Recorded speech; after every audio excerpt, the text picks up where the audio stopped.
React के render cycle में जो साइड इफेक्ट्स वगैरह होते हैं वो कभी भी आने नहीं चाहिए। साइड इफेक्ट्स हमेशा रिएक्ट के रेंडर साइकिल के बाहर होने चाहिए। साइड इफेक्ट्स क्या होते हैं और क्यों रिएक्ट के साइकिल के बाहर होना चाहिए वो देखते हैं। तो यहाँ पे उन्होंने दिया है कि रिएक्ट में जो है इफेक्ट नाम की एक चीज़ होती है जो हमने ऑब्वियसली पढ़ी है, और साइड इफेक्ट जो होते हैं वो इफेक्ट से अलग होते हैं, वो ब्रॉडर टर्म है। इफेक्ट क्या करते हैं, बेसिकली ये क्या करते हैं, रेफर करते हैं इस कोड को जो इफेक्ट यूज इफेक्ट नाम के हुक के अंदर है। पर जब हम देखते हैं साइड इफेक्ट के बारे में तो वो जनरल टर्म है उस कोड के लिए जिसके ऑब्जर्वेबल इफेक्ट्स होते हैं अपने यूआई पे।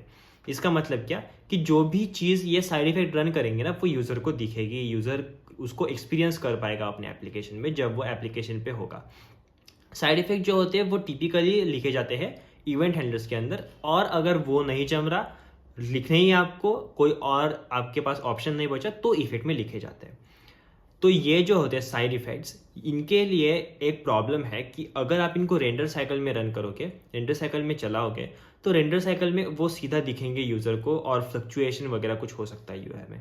इसलिए इनको हमेशा इवेंट हैंडलर में लिखते हैं क्योंकि यूज़र को ये पता होता है ना कि मैंने ये बटन क्लिक किया तो मेरे क्लिक के बाद ये चीज़ हुई, तो हम एक फीडबैक मैकेनिज्म देते हैं बेसिकली इन साइड इफेक्ट की मदद से, या फिर यूज़र को ये सिंपली पता चल जाता है कि मैंने क्लिक किया इसकी वजह से ये हुआ था।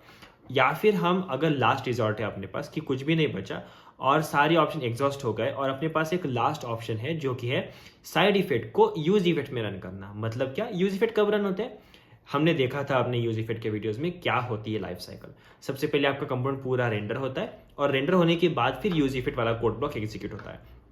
तो मतलब क्या, कंपोनेंट माउंट होने के बाद यूज इफेक्ट एग्जीक्यूट होगा। तो आपको माउंट करने के बाद कुछ करना है तो आप वो भी कर सकते हो, कोई साइड इफेक्ट को रन कर सकते हो अपने यूज इफेक्ट में, पर यूजुअली रिकमेंडेड नहीं होता, लास्ट ऑप्शन के लिए होता है। इसके अंदर और भी चीजें हैं जैसे कि when it is okay to have mutation. तो म्यूटेशंस कब करना चाहिए, तो देखो लोकल म्यूटेशन अगर होगा जैसे कि आप बस इसको यहाँ पे लिख के यहाँ पे अपडेट कर रहे हो, मतलब देखो वेरिएबल कंपोनेंट के अंदर है और आप इसे अपडेट भी कंपोनेंट के अंदर कर रहे हो और फिर रिटर्न कर रहे हो, तो क्या होगा, सिक्वेंशियल एग्जीक्यूशन की मदद से ये चीज़ होगी, ये लूप घूमेगा फ्रेंड्स की लिस्ट पे और उसके बाद आपका रेंडर होगा।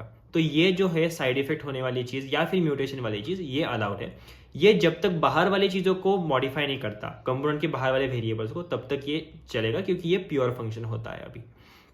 इसके बाद अगर आप ऐसा कुछ कर रहे हो कि आपका आइटम फंक्शन के बाहर है और फिर उसे अपडेट कर रहे हो तो ये चीज़ प्योर नहीं होगी क्योंकि इसको बाकी चीज़ें भी अपडेट कर पाएंगे, जो कि गलत है। इसी के साथ लेजी इनिशियलाइजेशन, मतलब क्या कि आपको इनिशियलाइज करनी कोई चीज़ जब कोई अलग चीज़ रेंडर हुई तो देखो यहाँ पे जैसे एक्सपेंस फॉर्म है, जब ये रेंडर होगा तब हम क्या कर रहे हैं, सुपर कैलकुलेटर को इनिशियलाइज कर रहे हैं ये फंक्शन को कॉल करके। तो ये अगर आप करोगे तो चलेगा क्योंकि ये जो है ये चीज़ फुली प्योर नहीं है, पर जब आप इसके अंदर कर रहे हो तो इनिशियलाइजेशन हो रहा है इसका वहाँ पे, तो ये अफेक्ट नहीं कर रहा है इनकी सारी चीज़ों को, क्योंकि देखो ये अफेक्ट नहीं कर रहा बाकी कंपोनेंट्स को।